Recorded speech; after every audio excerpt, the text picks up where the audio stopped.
Hello and welcome everyone to Blue Garden Cottage. Lovely to have you with us, especially on a day like today. I'd really like to be upbeat, chipper and cheerful, but I'm feeling so deflated. My mood is kind of like that sky up there, grey and overcast. We had the first full day of rain yesterday in months. We had, I've said before, 2 half days in 3 weeks before that, and another day or two before that in the month before. So we've had very, very little rain, technically a drought, which is so weird after the completely watered out, drenched winter, cold and wet that we had, with no snow whatsoever. And it was a horrible, horrible winter, ending in January and February with flooding for a lot of places here in the UK, and then to face immediately droughts. It's kind of like somebody turned the tap off in the sky and that was it. End of winter, and now we got drought, which is so weird. We don't usually have those extremes, but it just proves the fact of climate change for us here. Oh my goodness, I'm so frustrated. I'd taken a whole week to make a series of video clips to do with water saving in the garden, all the different aspects and almost how-tos, because of the technical difficulties of the editing app which I had got. I put them all together, did a voiceover for it, and had to scrap it because the app would not allow me to save it to my phone, and it would not allow me to export it either straight to YouTube. So that was a fail, a whole week's work, and it was incredibly difficult and time consuming to make a video like that, but it would have been much better quality and more specific, and it flowed better. So here I am, starting again with my rubbish, unedited, on the wing video to tell you what I've been doing in this garden in spite of the drought. And of course it doesn't look today like we've got a drought because everything is lovely and wet and moist. But I've spoken to you before about the things that we do to save water in this garden, and I just thought we'd put it all together in one because of the drought that we've had. I'd bought a couple of years ago, I bought these tiny little oyas, the terracotta ones, because they're porous and you put the water in and it seeps through the terracotta into the soil, and you bury it up to the neck like I've done in here, in there, bury it up to the neck in the soil, place a stone or pebble or something flat-sided, preferably a glazed tile because that's much better at stopping the water evaporating out. And that is just there at the minute because I'm going to be putting my beetroot in there. Everything else has been consumed by the birds, so to prevent it I'll grow little blocks like that of the beetroot. As it's big enough to withstand the birds, I'll move it and grow some more, so I've got crops. But back to water again.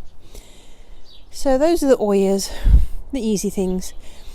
I found them at one of the local hardware shops. It was £4 each, so quite steep really. But you could, instead of that, if you really didn't have any money, buttons, if you had plastic bottles, lots of people use the plastic cold drink bottles. We're trying to use less or get rid of using any plastic in this house, which is proving to be very difficult, but we'll get there.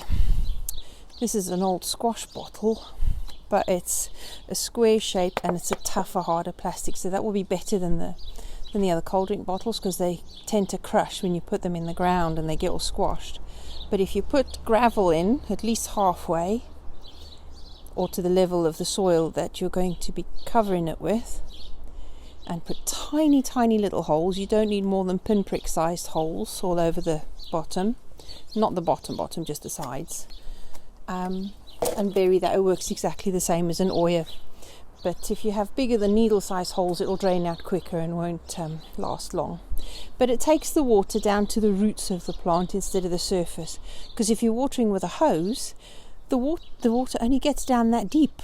Even if you count up to 4 seconds in one area before you move on over that area, if you're using a shower on a hose, it will only get that deep. And you need it at least that deep to get to the roots of the plant. And even deeper for more established, deeper rooting plants, so that they go down and the roots get stronger. So otherwise, it's watering at the roots without the rose on the watering can, and counting up to 4 seconds for it to get right down between the roots, instead of spraying the whole soil surface, which just evaporates out. Over here, I'll show you what we've done under here, because we had to take up all of the leeks and onions. They were completely affected by leek moth, and all had bolted because of the infrequent watering. So these are one I haven't buried yet. This is just gutted down pipe. We had some spare that we weren't going to use, and we cut it into sections, just about over a foot long. Halfway through or up, we've drilled small tiny holes, maximum 2 millimeters, no end on it, just like that. Dug a hole halfway deep in the soil and stuck them in, forcing them down a little, and then filled it with water to the top and put stones over the top. So we backfilled with soil against it, filled it up, put the stone on, and that will be my oyas in this garden. We found works very effective, and it takes the water much deeper down. So that was one answer, and it's what we already had, so it was a making do with what we have. So I'll put that there for a minute. So that has worked. And another tactic, as you know, and I've told you before, of using the straw as a mulch to protect the soil. And the other video I made had a clip on the very hot, dry days that showed just how moist and cool the soil was underneath the straw, despite the heat of the day, which was 25 degrees C. So that was a much better video. Today it won't make any sense because it's wet anyway. We've had a full day of rain. But where water's concerned as well, the straw also prevents too much rain from getting to the soil and washing all the nutrients out. So the mulch is perfect, and straw is great because it's these hollow tubes of the stems, so it's an insulator as well. I also demonstrated shredded paper, and I explained that I don't like using shredded paper for mulch, for the simple reason that it is not an insulator. It's flat paper. It will dry out quickly and can actually suck moisture out of the ground as it dries on the surface, and it will make a nice hiding place for slugs. But if that's all you've got, it's better than nothing. So I've used, just to demonstrate that a little bit, because I would use the shredded paper in my compost instead as my carbons in the layering. But you can use, if that's all you've got and you don't have access to compost, which many people don't at the moment because there's shortages, but you can use shredded paper as a mulch if you want to help a bit. Thicker layer, obviously, it needs to be at least that deep, and it'll compact as the water, well, not compact, it'll flatten out as the water wets it, but it's still a mulch. Oh gosh. But yeah, even in the pots, in these, I've used straw in them, but in some pots we've also used wood chips, and for some, if I can get in here, oops, was it in this one? No. Where's the flower pot with the, oh, there it is. Can you see that little glow-in-the-dark pebbles that I bought a few years ago for the children to entertain them and put it in the pond? Now it's acting as pebbles on the pot to keep water in and shade the ground. Excuse my laundry, off-grid drying even on an overcast day. Oh my. So that was in the garden at the back, And of course you've seen me use wood chips before, and I was using just plain compost as a mulch on the annual beds. Buttons, don't be digging out the straw. I was just using compost, but the problem with the compost is that the worms very quickly take it into the soil, which is great. That's what they're supposed to do. It aerates the soil, it improves the soil, but it will very quickly disappear and you'd have to top it up again. In this garden, a 2-inch mulch of compost will only last the 2 months, and then I have to top it up again just to keep the soil covered. So once those plants are established and the seeds have grown and they're tall enough, I will mulch that bed with straw as well, just because it's cheaper and more available than compost at the moment. So that's what we're doing with water saving as far as the beds go. As I've told you before, you've seen all the water butts, but just to update you on those, and this video is already 10 minutes, I've not got much longer to go. You've seen the hose pipe attachments to the guttering, where we've joined it with a wide joint over there and put it into the water butt through a hole. Well, we've made a connection connecting the hose pipes between the water butts. So this hole there is about 1.5 centimeters lower than the intake on that side.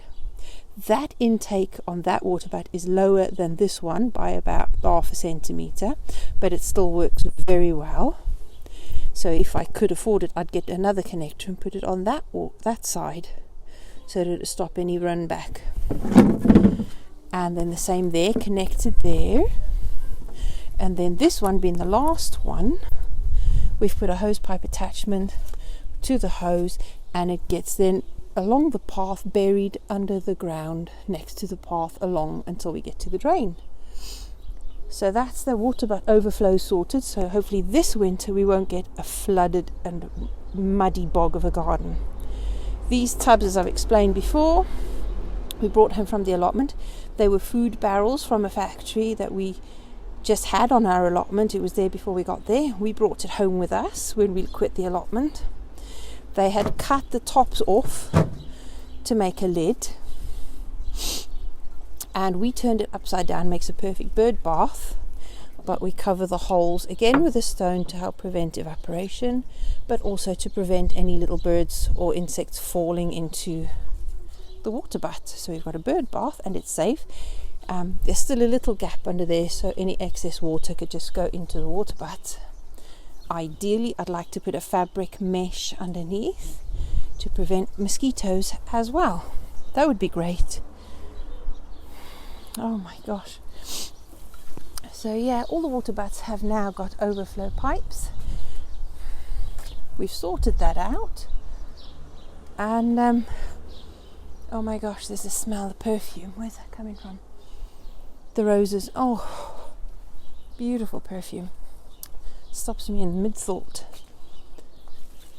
So yeah, the water butts are sorted, mulching.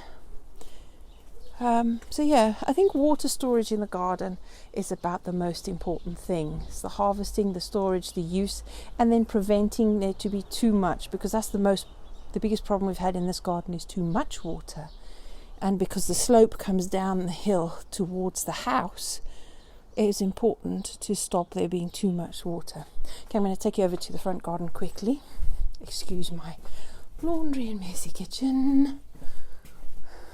I'm not advertising for Tesco's, that's just because I can't afford a bin. Right, let's go out here.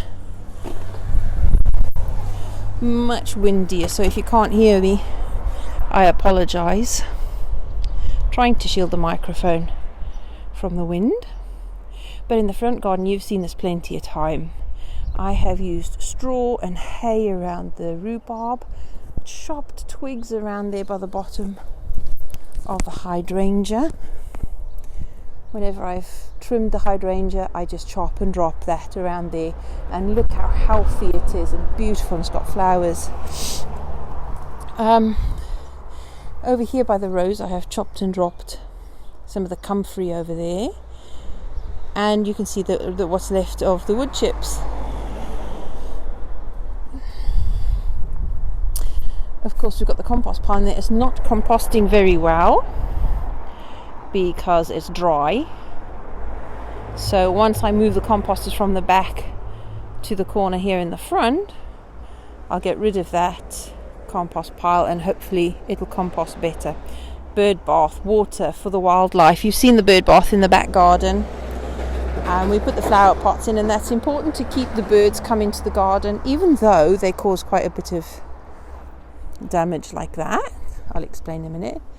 But when you invite the birds in, they perch everywhere, and where they perch, they poop. And where they poop, we chop and drop, and that's fertilizer in the soil. Less need and time of getting compost. I don't need it in the front garden anymore. That's sorted now. The only time I ever use compost in the front garden is when I'm digging a hole to plant a new plant. And I very rarely need to do that now, as in using compost. But the water is to keep the birds fed and watered and come in to fertilise the garden for me. Less money to spend in future. As you can see, I chop and drop in the front, plant densely. Squeeze plants in every nook and cranny so the soil is always covered. And of course the ground cover. There's very little space that you can see the soil underneath. There's just ground cover everywhere. And that helps to shade the ground, stops evaporation, protects it from drying out, keeps the moisture in, and also helps to keep the weeds at bay. So, chop and drop, mulching, anything you can do to save water in the garden in a drought. There you are. I will eventually have a water bath in the front garden as well, and the composters are going to go over there by that wall. But for now,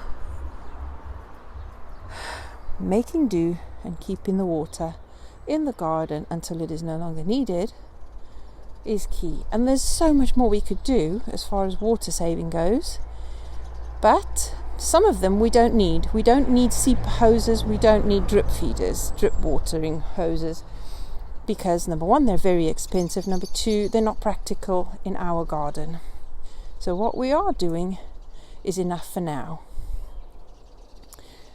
So I hope that in me sharing this, you'll have had some ideas that might have made you think of things you're already doing, things that we're not, that you could share with me in the comments section. I'm always open to suggestions, and it'd be lovely to hear from you. So if you haven't already done so, please do remember to like, subscribe and share. And I just want to say thank you to everybody for your support. Whether you just do those things and watch, it's nice that people even take interest at all.